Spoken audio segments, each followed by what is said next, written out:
I closed my eyes. The psychical ring came upon me loudly once again. I saw faces, so distinct and emotional, lingering before me as if frozen in a moment of time. Burdened beyond my scope of understanding or the lens of pure reason, I digressed. After all, what could I do? I could neither rectify nor dismiss what these odd and twisted faces truly meant. Were they a form of communication? A living imagery, perhaps?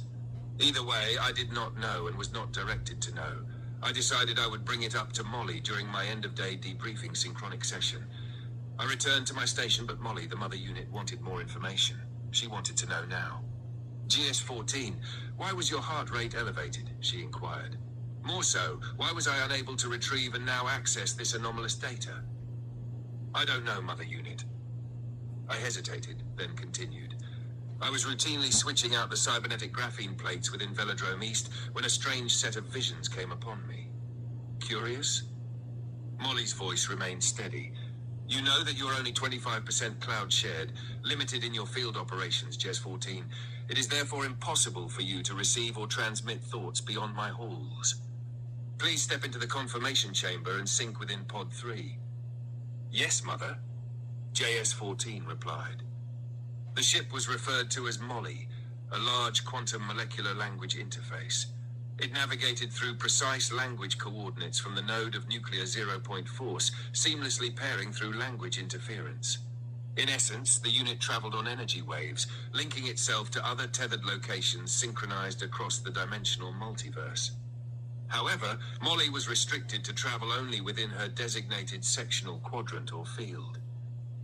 The science behind this relied on the core operating unit, composed of quantum-locked electrons held at absolute zero, and other molecular elements of the microchronic field, frozen at precise angles. The transition to this quantum synchronic event meant that they shared the same rare probability, allowing access to a shared space. Additionally, a cryptographic cipher pairing would randomly generate numbers as a diversion to this paired link, preventing any external interference. Any entity attempting to intercept or manipulate Molly's initial prompt would be met with randomness, making her, and all other shared and connected units like her, unhackable. This was a fundamental demonstration of the impossibility of alteration. The event Js-14 experienced was not real. He was not designed to seek out anomalies. A human interface model, Js-14 could be shut down by the master unit in command, or even shut himself down. Each JS model underwent a partial shutdown for precisely 4 hours outside of operational hours, allowing for cell regeneration, upgrades, downgrades, and security updates, an integral part of the complex cryptographic security measures shared across all units under the master heading. As Js-14 entered the chamber, a pod opened, and he sat down. The chamber sealed shut, and a vapor was instantly released. A frost of white, frozen, inanimate, suspended time for a pregnant pause, prompting a full system scan. If any anomaly was detected, 14 would be decommissioned and euthanized without question. He would then be scrapped and melted down instantly into an alchemical puddle, reduced to a soup of raw material, used to fortify a more superior or, if necessary, a more rudimentary replacement to assume his tasks. During the most critical security measures, M units, holding a transgenic state, were employed. These units could randomly shift and morph, preventing any size model lock from pinpointing them within real-time events. However, due to conservative restrictions, there was a likelihood that Js-14 would not be replaced with another J model. Instead, he might be scrapped for a smaller, more rudimentary and analog model. A Z unit could perform the same tasks but at 25 to 75% of the size. Since all intelligence was shared, there was no reverence for death, only the collective requirement to recycle. In rare cases, wayward models were subjected to the isolate, dispatch, incinerate protocol.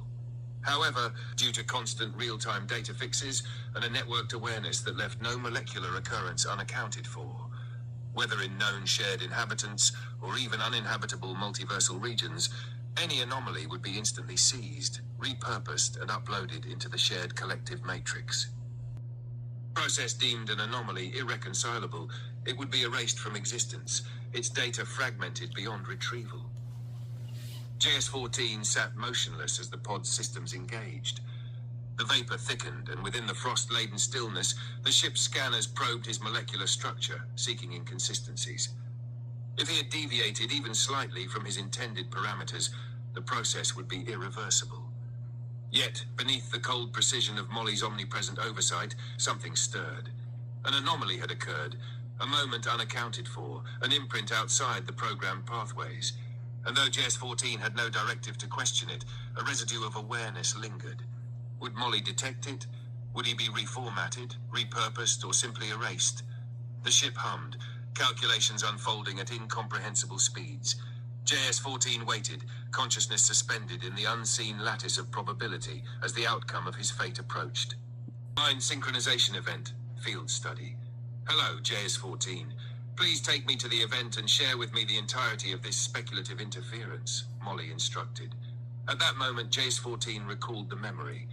But this time it came alive, more vivid, more tangible. As he accessed the event, the vision expanded, revealing details previously unnoticed. Screaming faces, trapped within a horrific realm, contorted in agony. Their high-pitched wails distorted the space around them, shaking Js-14 to his core. What is this place? The scene was pure energy. A blinding white expanse, animated with tormented visages, locked within an unknown field. The sequence of time fracture jumping forward like a storyboard unraveling erratically. Then a face emerged, close, proximal, staring directly at them. It was neither a memory nor a simple replay of past data. Instead, it was something more, a shared experience. The ship trembled as Mollie and Js-14 found themselves momentarily folded into another reality, far beyond their known quadrant. A synchronization had occurred, linking them to an unknown realm.